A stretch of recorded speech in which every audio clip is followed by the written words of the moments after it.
Hello, New York. Hello, everybody, and welcome back to the Chris Seibert Show, a podcast series where I talk about my life, I talk about the stock market, I talk about global news, United States news, any type of news that I feel is really relevant. I also talk about I used to talk about a weekly challenge on my personal Instagram, the Christopher Seibert, but I've taken that away and now I just post motivational stuff. Anyways, before we begin, we're going to go over the analytics/data, as always, so you guys can keep up to date with how the podcast is doing, your thoughts. Maybe you're surprised, maybe you're not surprised. For week number 8, we had 2 total downloads. Now, this includes both either through Apple Podcasts or Spotify or any other sort of, I believe, digital format or streaming service that allows podcasts that I have through Lisbon, my host. So we had 2 total downloads. And then additionally, we had 3 total YouTube watch views. So that's that. Something that I'm very excited to share about from this past week is that I finally uploaded a welcome to my weekends after taking 2 weeks off and just not really recording enough content that I felt was watchable or fun to watch or decent content. So I kind of held back, and on Father's Day weekend, I didn't really record anything back in June. But anyways, due to the July 4th recording with over in Mishawaka up in South Bend, my friend Ryan's house, and I gathered a lot of footage. And of course, throughout the week, I had 11 total YouTube views. So that's awesome. So thank you guys so much for all the support as always as we continue to keep trucking along as I upload weekly content, do these things weekly on my YouTube channel. It's cool to see that engagement. It's cool to see that feedback, and I just can't be any more thankful. So thank you. Now moving on next to my personal life, what has happened in the past 7 days if you guys are curious? Well, first things first, this past Saturday on July 4th, I ran my first ever half marathon.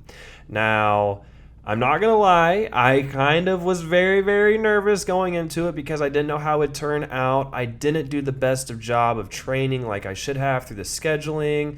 I was running like weekly, but it was just once. I wasn't doing anything other than that. My life's already crazy and chaotic already. So having to fit in some more time to do some training for this half marathon on July 4th, I just completely flatlined and failed at that.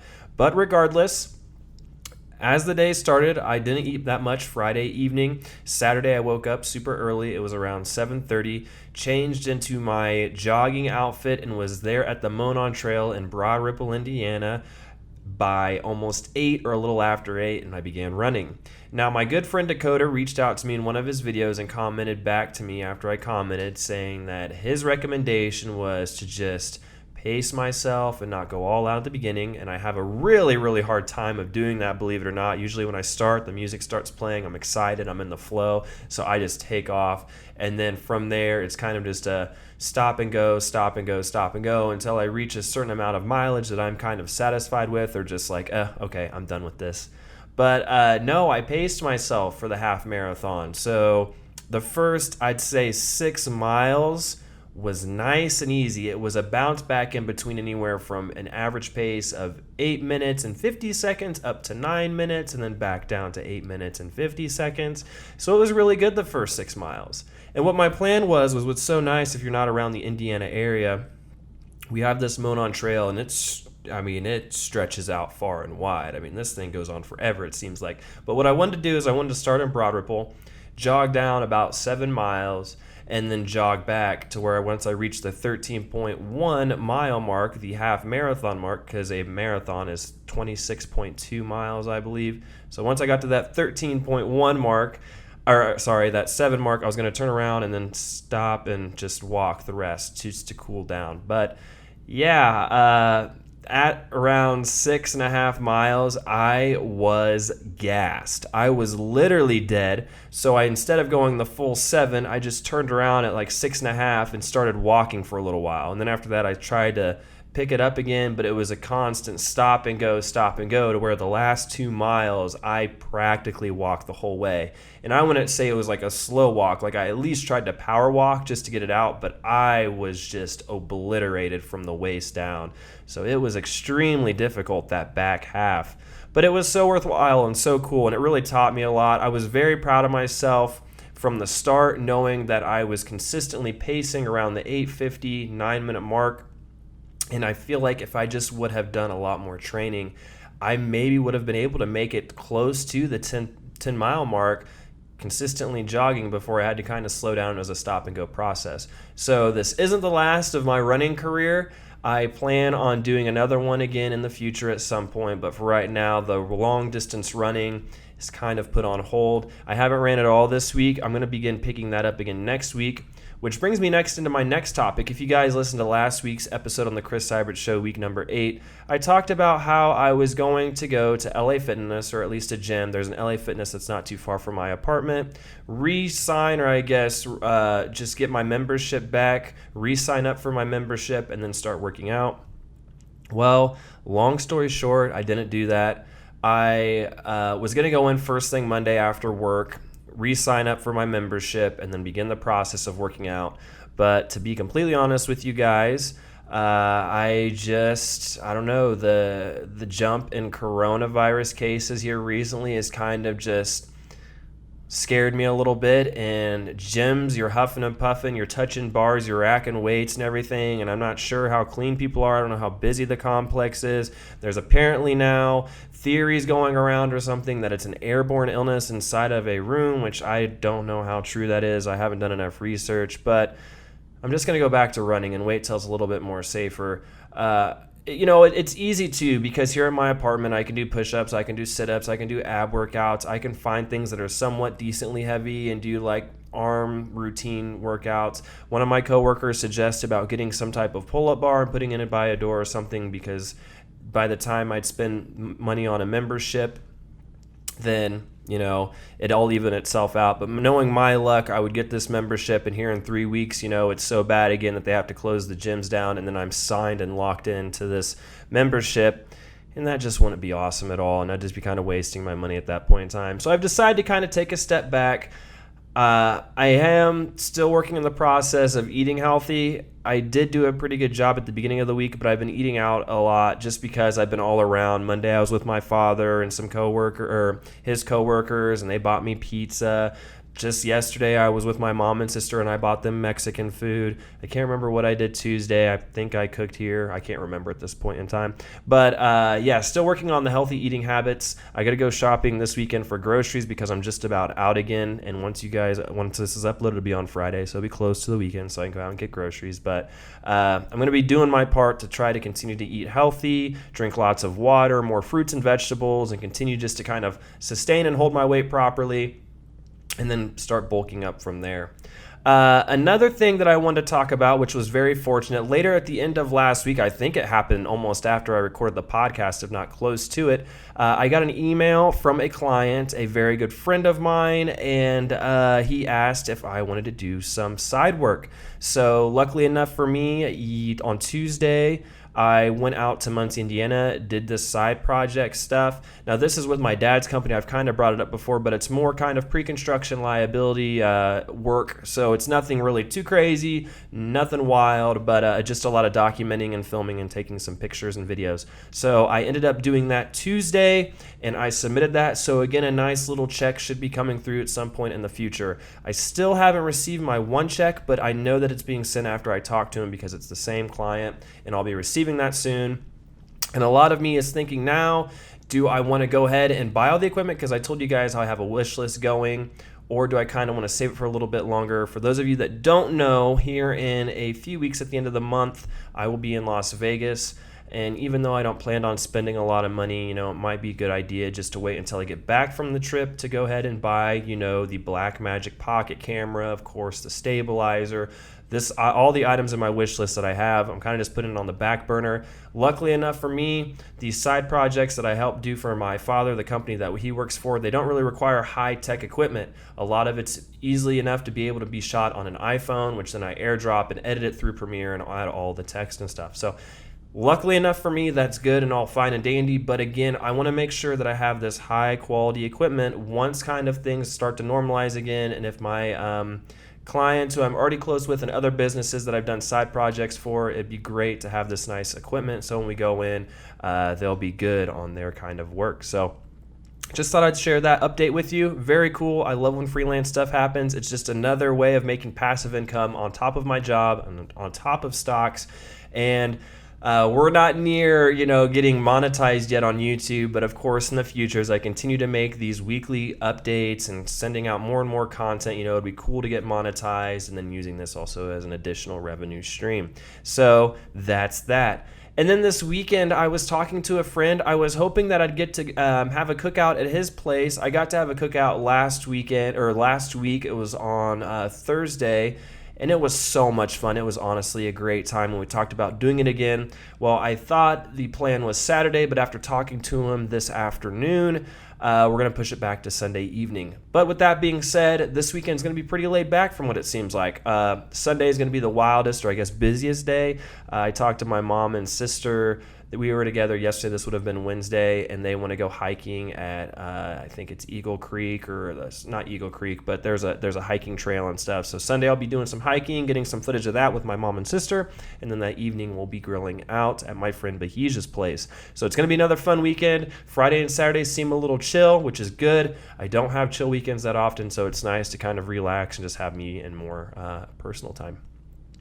And then last thing I want to bring up for the last 7 days since you guys have last heard from me is that I didn't stream again Wednesday. Now next week on Wednesday, we should be 2 thumbs up, good to go.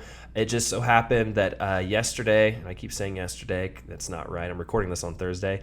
But Wednesday, my mom and sister visited. We took a lot of stuff out of my guest bedroom because that's going to be Bryce's bedroom. So we did a lot of cleaning and tidying up for Bryce. And I believe he's going to be coming tomorrow. We've talked about it a little bit. He's not going to be staying this weekend, but he's just going to be applying for some jobs and trying to find some work and apply and send in different applications and stuff. So he's going to be dropping some stuff off, I'm sure, throughout the day while I'm gone. But now his room's all cleaned up, ready to go. So that's cool. So with that being said, that has been the last 7 days of my personal life. Some major announcements I felt like I needed to bring up.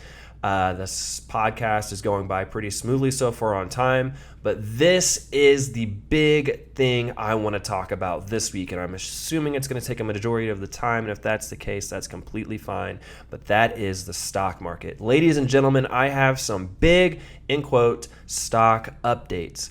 So, if you can remember last week, I hit a huge milestone, and if you guys follow me on my personal Instagram, I post my portfolio. I try to every Saturday and Sunday. I need to get in the habit of starting posting it on Fridays, but just coming back from work, by the time after hours it's late, I'm usually drinking or I'm with friends and stuff, and it's just like I'll just post this sometime on the weekend. But I post my portfolio on Friday just to make sure that you guys know that I'm actively investing, that I'm taking it serious, that I'm a long-term holder, that I don't sell, even though we got some updates this week. But I just want to make sure and show you guys how important investing is and what can happen if you're smart and invest early in the game. Last week, I had the most wildest week of my life.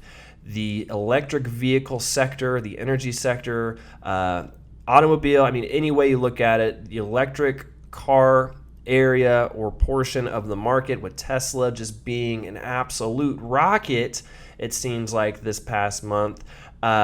They're starting to get a lot more notoriety. Energy and tech is just up and about. I have 2,000 shares of Blink, a company that I've been talking about and posting and sharing since late January. I've just been such a big fan of this company. I have 2,000 shares. They're still doing very well as of this point in time. The market closes here in an hour. I'm recording this at 7:05 at 8 p.m. After hours, I should say, at least. But Blink is just surging, and I'm not planning on selling any of those shares anytime soon. I want to see that bad boy go high in the sky, so it's just a long-term hold for me. But I got 2,000 shares of Blink. MFA, I have 900 shares, which has an 80-cent annual dividend. SPHD, 64 shares still, which has an annual dividend of $1.87 per share. And then here is the big news. So I was doing some research and looking into MITT throughout Yahoo Finance. If you can remember last week or recall, I had 320 shares. And I looked and saw their conference call notes or transcript on Yahoo Finance.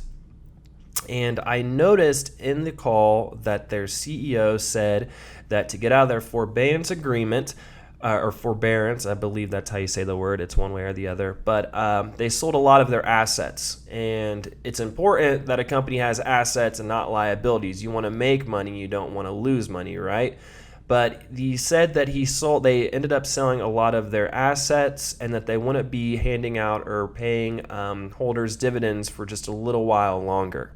Now, I had a $1,014 stake in MITT, this real estate investment trust, but I decided that it was probably best just to go ahead and sell my entire position. Now, like I've mentioned before quite a few times, and this is the goal, that I'm a long-term holder. And with that being said, I'm not the type of person that's going to buy something and flip it when I make a couple dollars, but I'm looking at these stocks and wanting to hold these for an extremely long time and keeping reinvesting these dividends and just sorry, I'm getting all tongue-tied.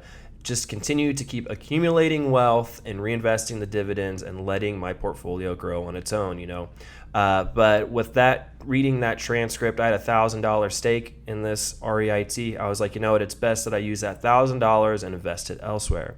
So with that being said, the two companies that I divvied up the $1,014 with was Realty Income. Now this is ticker symbol O. I bought 11 shares, and they have an annual dividend of $2.80. Now, the cool thing about Realty Income, let me just go ahead and talk about their tenants. Again, this is another real estate investment trust. They have 250 of their tenants are Walgreens, 403 of their tenants are 7-Eleven, 761 of their tenants are Dollar General, 630, I should say that was like their main three, but combined, they have 730 tenants, and they own these buildings that these companies are in. But all together, they own over 6,500 properties. And on top of that, they've raised their dividend consecutively for the last 25 years in a row, and they have an annual dividend of $2.80. Now, I should be more specific when I say annual, but by the end of the year, a 365-day period, by annual dividend, one share that you hold, you will get back $2.80. So obviously, the more shares that you buy of specific companies, REITs, ETFs, whatever the case may be, the more money you will get back in return. Well, with that being said, Realty Income pays their dividend monthly. So if you divide $2.80 by 12, there's 12 months in a year, you get about 23 cents a share.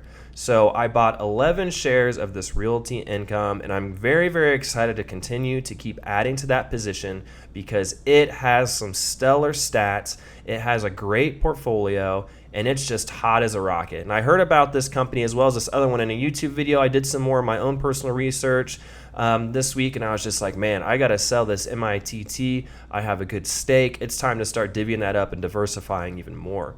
The next one I want to talk about is STAG, and STAG is called STAG Industries.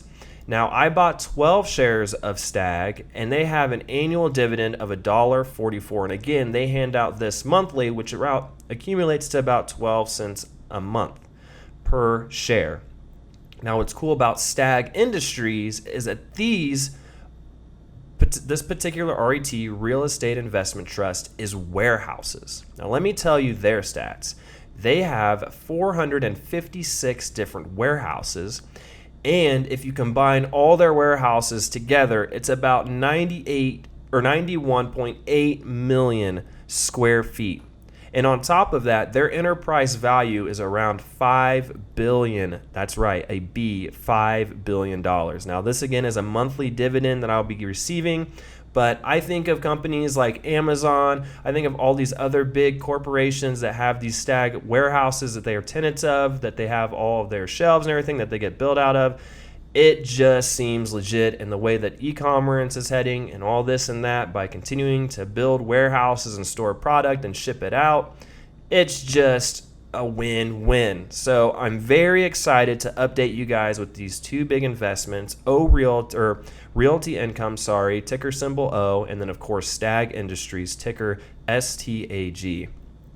The last one I want to talk about, and I just got paid today, I'm salary, so I get paid bi-weekly, but I ended up buying some OGI, and I believe it's called Oranogram or Orgram. I don't have the name typed down here, but essentially this is a cannabis company. So again, going into diversification, I'm now getting into the weed industry.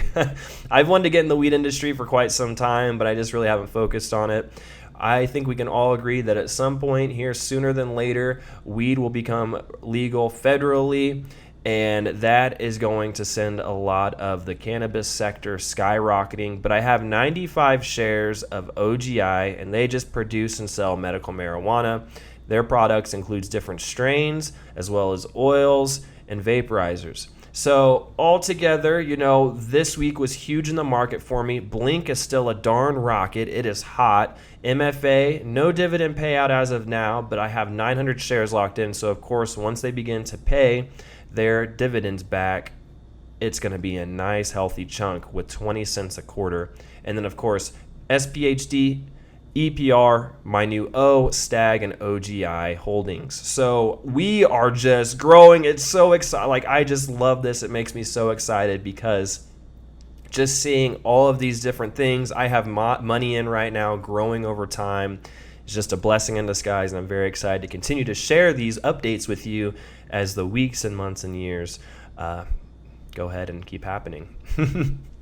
But yeah, that is my big stock market update for you guys this week. I hope all of you out there that are at least invest in the stock market or considering it, please do your research. Please make sure to invest wisely. And still, the market is extremely volatile. There's been a lot of lower crashes and dips, but there's also been a lot of sectors like what I've been talking about, the whole EV market and energy sector, how they've been going up a lot because of the transition from combustion and gasoline to more carbon neutral and battery electric. You know what I'm talking about, how we're just changing things over time. But no, I'm very excited, very blessed, and I hope those of you out there who are investing are doing pretty well for yourself. And just to reiterate, just be smart, do some research, and best of luck to you. All right. Moving on next, we have a couple more little points to talk about as this podcast is kind of winding down. In terms of news, as of today, they announced that another 1.3 plus million Americans have filed for unemployment.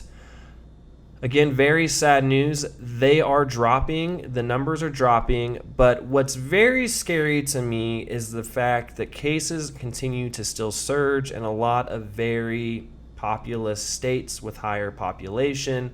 I've seen pictures and graphs and charts of the United States, and you can start to see an outline through a lot of these different metrics where the coronavirus continues to surge. I think my biggest fear for me personally is kind of going back into another lockdown, but at this point in time, it's going to be extremely difficult, I feel like, for that to happen. So our best bet is just to power through it. If we are, from what I'm gathering, healthy and fine, to continue working, wearing a mask, taking the proper precautions. And if you're older or you can work from home or you're sick, just to stay at home and not help transmit this virus. It really just breaks my heart. I like to think every day that things are kind of more and more normal, but again, just looking around, it's really not. And I'm really kind of excited because starting today, and I know I keep saying I need to just say the days, but Thursday, Marion County made it a rule, or I guess a policy for the time being, to require individuals to wear masks when they're out in public. And that's just in Marion County from what I know of. I don't think it's like that hard to wear a mask, but a lot of people are against it. Me being me, I kind of like to look out for, the other individual or other people. I'm worried about myself too, but, say I've already had it or I have a higher chance of not getting it, or maybe I've been around it. I want to make sure that I'm protecting other people. So for me, usually when I'm out in public, unless I'm going to the bar or something, I'll have a mask on. But yeah, I'm happy that they kind of made that a rule for the time being in Indianapolis to wear a mask, because I think that's really important. I think we can hopefully stop the spread, fingers crossed, but I guess we'll just see. But for those of you out there, again, please, by all means, just be as safe as possible. Take proper precautions, wash your hands, wear a mask. And yeah, just, be socially distant if possible at all. And then, of course, if you're showing signs or you feel like you may have it, make sure to get tested, and then also just kind of stay at your own place, your apartment, your house, whatever the case you may do, so that way you don't continue to spread this virus. But I'm just hoping we get closer and closer to it starting to fade out and things become normal, and I keep keeping my fingers crossed, but it's just hard to see and hard to watch, and me getting on Twitter and seeing things. I don't watch the news, but it's tough. It's very tough. So for those of you out there, please, by all means, just be safe, be careful. The last thing I want to talk about before I make my closing remarks here on week 9 of the Chris Seibert Show is that this was the first week I don't think I participated in a challenge, even though I'd say in the past when I did do the challenges, I don't think I ever fully completed 1 week of doing the challenge. So what I decided to start doing, and this was last week I believe, but I just started wanting to kind of reshare and post motivational quotes.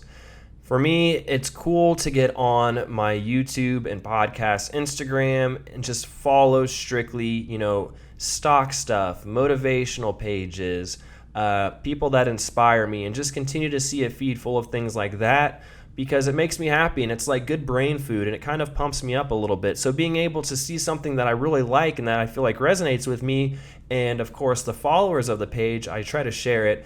And I hope those of you out there that have been following along and continue to watch my story, I see who you are. Generally, it's about the same people every single time. I hope that kind of touches you and makes you feel good a little bit and makes you kind of more motivated and hungry and impacts you in a positive way. So I'm going to continue to keep doing that. No weekly challenges and just sharing stuff that I feel like kind of makes me happy, and I think that's something that worth seeing. But with that being said, this is week number 9 of the Chris Seibert Show. It's hard to believe now. We've been doing this for over 2 months consecutively. I still find really good joy out of doing this. I watch the episode back once I'm done recording on YouTube because I'm editing it in Premiere, and I just go all the way through and kind of, watch the episode. And it does really make me smile. And for those of you out there that maybe, when I bring up the numbers, and maybe you're like shocked or stunned, like for example, this week, I'll go back. I had 5 total listens of this, and it's even hard to say if they finished the full thing. It's not about the numbers, it's just about doing stuff you enjoy, stuff that you that you're passionate about, that makes you happy, something that keeps you busy, something that you just enjoy doing. The numbers to me don't really mean anything. I just enjoy doing this, and I know that there are some people out there that enjoy, listening to this, watching this, whatever the type of media platform or route they plan on going through. But to me, I just want to impact you guys, and I want to do what I can to push you and inspire you, and I just find good joy out of this. And I will continue to keep doing this because it's fun each week to just kind of catch myself up and see what happened and just feel accomplished. But guys, as always, I'm going to end it here. Thank you so much for tuning in, whether you're watching or listening. I hope you have a safe, happy, health, amazing week for the next 7 days. I will be back next Friday for week number 10. So with that being said, stay cool, stay safe, and I'll see you next time.